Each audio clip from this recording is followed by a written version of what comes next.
లో కవిత గారు ఉన్నారనేసి కూడా అంటున్నారు. షర్మిలా గారు పెట్టారు, పావులులాగా ఎగిరిపోయింది పార్టీ. అంతే. పార్టీ పెట్టిన వాళ్ళు ఎవరు సక్సెస్ కాదు, పెట్టిన వాళ్ళు సక్సెస్ కాకూడదని లేదు. పార్టీ పెట్టిన వాళ్ళు ఈ మధ్యకాలంలో సక్సెస్ అయింది ఉద్యమ నాయకుడిగా కేసీఆర్ గారు. పార్టీ పెట్టిన వాళ్ళు సక్సెస్ అయింది మన జగన్మోహన్ రెడ్డి గారు. 10 సంవత్సరాలు కష్టపడితే పార్టీకి సక్సెస్ అయింది. నిన్న ఇందిరా పార్క్ వేదికగా మహాధర్నా అనేది చేపట్టారు.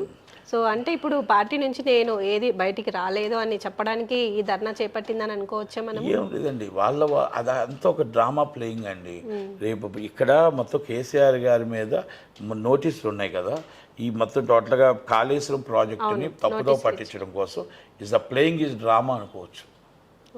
ఏమండి, కేసీఆర్ గారు ఒకటి, కవిత గారు ఒకటి కారు, వాళ్ళిద్దరూ ఒకటే మాట, ఒకటే బాట, ఒకటే ప్రాణం. కానీ లెటర్ విషయంలో ఒకటే ఎందుకంటే నాకు ఆమె చిన్నప్పటి నుంచి తెలుసు, నాకు కేసీఆర్ గారి కుటుంబంతో ఎక్కువ అనుభవం ఉందో నాకు తెలుసు. వాళ్ళ మాట, ఆమె మాట ఆయన మాట ఆమె జవదాటదు.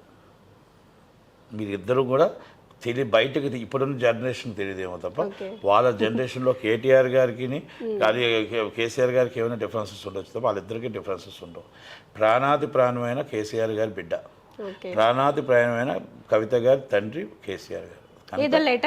అవన్నీ బయటికి ఇదంతా మీడియాని తప్పుదో పట్టించడానికి తప్ప ఏమీ లేదు దాంట్లో.